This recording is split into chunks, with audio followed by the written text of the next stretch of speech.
Hey guys, welcome to Thomas Tools. Today we have a double product overview of this knife right here. This is the CRKT Pilar Large, or some people call it the Pilar. Now these two knives are identical except in two specifications.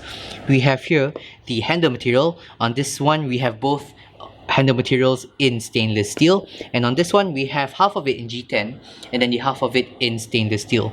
And the other specification is that they're both a different weight because they're made up of different handle materials. So the CRKT Pilar Large, in the past they had the CRKT Pilar, and now they have the CRKT Pilar Large. It is a Jesper Voxnaes design, so you can check him out on Instagram. You can see that a lot of knives he creates, he tends to favor these smaller EDC friendly but still utilitarian friendly pocket knives right here.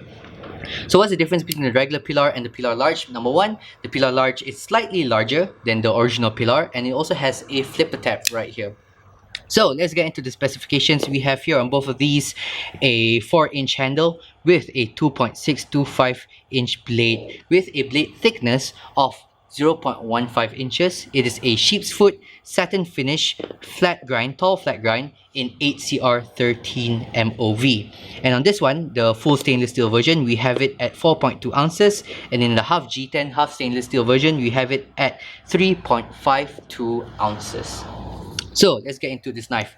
A couple of things I love about this knife. Number one is the ergonomics. Jesper Voxnaes makes great ergonomically friendly knives. For example, you can hold it in the back here. You have a 3.5, maybe 3 finger grip, but it's really designed to be used with this huge, massive finger trowel, which gives it a full hand, full 4-finger grip. Couple that with this little dip right here for your thumb to rest. It's just a fantastic utilitarian friendly knife that you can use for almost any task on a daily basis.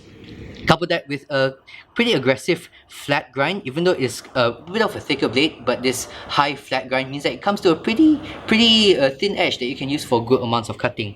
But the great thing about this blade, oh by the way, it also has a nice sharp tip, great for penetrating and these kind of pull cuts that I tend to use on a daily basis. But the great thing about this knife is that this blade shape is all belly, pretty shallow belly, but the problem with a lot of flipper knives with this flipper tab is that you can't get the blade all the way down onto the chopping board because this tab gets in the way. However, with this knife, you can actually get the entire blade of the knife. Okay, you can actually get the entire blade edge to get onto the chopping board, which is definitely a rarity, definitely something unique, definitely something special for a flipper tab knife, because the tab doesn't get in the way. You can really get all the way to the heel of the blade. So that is one of the best things about this knife. Another great thing about this knife is the fidget factor. As you can see here, we have a flipper tab, so you can open it like that. We also have a finger hole right here, so you can spider flick it. You can also thumb flick it, like so.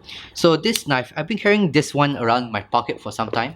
It has become one of my favorite fidget knives just because there's so many ways to actually open it, flick it, and open it and close it. And it also comes with a frame lock right here, so it's actually nice and comfortable in the hand. Surprisingly nice and slim despite its thicker handle. Despite its thicker blade, the handle is actually quite slim, which makes this knife surprisingly slim in the hand. Ergonomically, this knife is fantastic as well. You have nice rounded edges, chamfered edges all the way around, so you don't really have a lot of hot spots. You do get a bit of a hot spot off the clip, but it's not something that it doesn't bother me too much at the end of the day. Another thing about this knife right here is that if you are unsure if you like tip up or tip down carry, for righties right here, you have both. You can carry it as a tip down or a tip up carry. Personally, I prefer tip up carry. Despite it having this little hump right here, which makes it a little bit wide in the pocket, it does carry nice, because at the end of the day, it is a thinner knife, and at the end of the day, even though it's heavy, it doesn't feel too heavy. It's actually a nice weight in the pocket, and it's also a nice weight in the hand. So at the end of the day, guys, do check out the website thomastools.com.my if you want to know more information about these two knives right here. And of course, guys, as always, have a nice day.